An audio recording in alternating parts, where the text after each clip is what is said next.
come to create futures.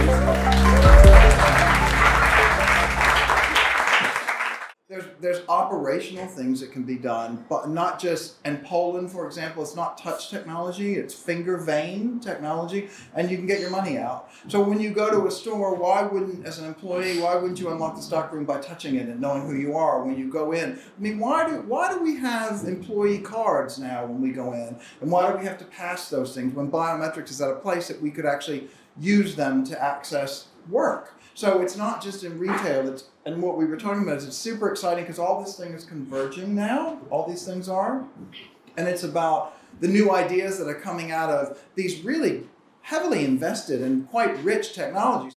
When you launch that product, at that point, a lot of founders think about, oh my God, I have to think about privacy issues.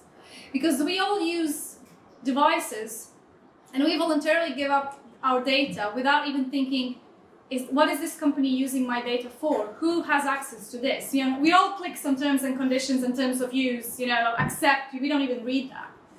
And I think cybersecurity, security of the data will become increasingly important, even more than it is now in the near future. And actually recently I was moderating an event when one of the startups that was pitching was building an application that you can use when you're purchasing something, but using blockchain technology.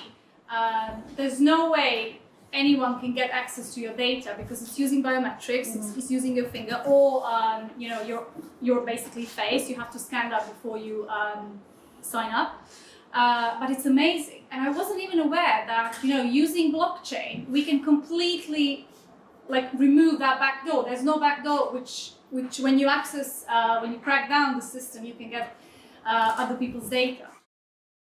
I mean, from my perspective, my background's in development, and I've seen that a lot of the things that get created these days, ultimately are kind of created by developers, and there's like, you can imagine, you know, a lot of these things, ideas started in like I've just got the stereotypical images of developers in a dark room in a basement somewhere trying to know whether this is going to be really, really cool, or is it going to happen? And then they, you know, it actually is. Every now and then it works out, and then, you know, one of these ideas comes to fruition. And then I mean, going along that train of thought, there's things that are happening now, obviously with the whole Apple changed the way that we design things, and, you know, everyone's a UX designer now. You know, there were no UX designers 5 or 10 years ago, but now everybody considers design and they understand its importance.